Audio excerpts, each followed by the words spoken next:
آج کے camp basically ایک سیریز کا حصہ ہے جو ہم کر رہے ہیں پچھلے کئی مہینوں سے۔ بچوں کے جو نفسیاتی مسائل ہیں نا، لوگ ان سے زیادہ واقف نہیں ہیں کہ بچوں میں کیا کیا پرابلمس ہو سکتے ہیں۔ بعض اوقات وہ ان کو مارتے ہیں، پیٹتے ہیں،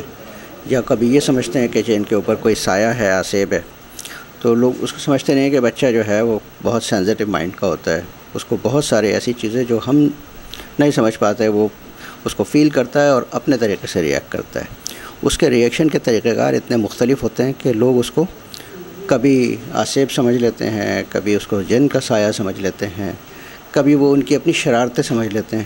حالانکہ وہ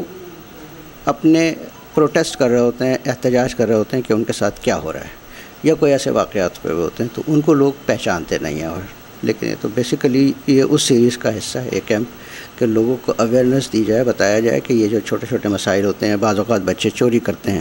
آگ لگاتے ہیں، شرارت کرتے ہیں، بہت بے چین ہوتے ہیں، بعض اوقات جو ہے بچے جو ہے وہ اپنے آپ کو نقصان پہنچانے کی کوشش کرتے ہیں۔ یہ سب ان کے نفسیاتی مسائل ہیں جن کو ایڈریس کرنا ضروری ہے اگر ہم چاہتے ہیں کہ ہمارا مستقبل، ہماری قوم کا مستقبل آگے چل کے بہتر ہو۔ تو یہی ہے نا، ہمارے بچے ہی تو ہمارا مستقبل ہیں۔ اگر ہم ان کے اوپر ابھی سے فوکس کریں گے تو بہتر یہ ہوگا کہ وہ زیادہ اچھا معاشرہ، آگے کا آنے والا معاشرہ زیادہ اچھا تشکیل پائے گا۔